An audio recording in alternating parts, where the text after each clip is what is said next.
കണ്ണൂരിൽ 5 പശുക്കൾ ഷോക്കേറ്റ് ചത്തു. ചെറുവക്കോടൻ സ്വദേശി ശ്യാമളുടെ പശുക്കൾക്കാണ് ഷോക്കേറ്റത്. അരുൺ പൂപ്പറമ്പ് വിവരങ്ങൾ നൽകും കണ്ണൂരിൽ നിന്ന്. അരുൺ, ഗുഡ് മോർണിംഗ്, പറയും. S good morning. വളരെ സങ്കടകരമായിട്ടുള്ള ഒരു വിവരമാണിത്, വാർത്തയാണിത്. ഇന്നലെ രാത്രിയാണ് ഈ സംഭവം ഉണ്ടായത്. എടക്കോം കണാരം വയലിലാണ്. അവിടെ തൊഴുത്തിലുണ്ടായിരുന്ന 5 പശുക്കളാണ് ഷോക്കേറ്റ് ചത്തത്. ചെറുവക്കോടൻ ശ്യാമളയുടെ പശുക്കളാണ് ഇന്നലെ രാത്രി ഷോക്കേറ്റ് ചത്തത്. അതായത് ഇവർ താമസിക്കുന്ന വീട്ടിന് തൊട്ട് സമീപം തന്നെ ഇവർ മുമ്പ് താമസിച്ചിരുന്ന ഒരു പഴയ വീടുണ്ട്.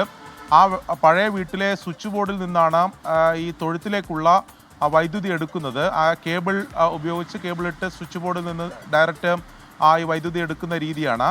അങ്ങനെ അവിടെ ഒരു ഈ തകര ഷീറ്റിൽ കെട്ടിയ ഒരു തൊഴുത്താണ്. ഇന്നലെ രാത്രി ശക്തമായ മഴയുണ്ടായിരുന്നു. അതിനിടെ ഈ കേബിളിൽ ഷോർട്ടുണ്ടായിരുന്നു. ഷോർട്ടായ കേബിൾ ഈ തകര ഷീറ്റിൽ തട്ടിയാണ് ഇങ്ങനെ പശുക്കൾ ഷോക്കേൽക്കുകയും പിന്നീട് 5 പശുക്കളും ചത്തുപോവുകയും ചെയ്തിട്ടുള്ളത്. ഈ ശ്യാമളയുടെ ഏക ഉപജീവന മാർഗമാണ് ഈ പശുക്കൾ. ഈ പശുക്കളുടെ ഇതാണ് ഈ ക്ഷീര കർഷക എന്ന നിലയിൽ ഉപജീവനമായി മുന്നോട്ട് കൊണ്ടുപോയി അങ്ങനെയാണ് ജീവിതം നയിച്ചിരുന്നത്. വലിയ സങ്കടകരമായിട്ടുള്ള ഒരു സാഹചര്യമാണ് ഇപ്പോൾ ഉണ്ടായിട്ടുള്ളത്. ഇന്നലെ രാത്രിയാണ് ഈ സംഭവം ഉണ്ടായത്. ഓക്കെ, അരുൺ പൂപ്പറമ്പയാണ് വിവരങ്ങൾ നൽകിയത്.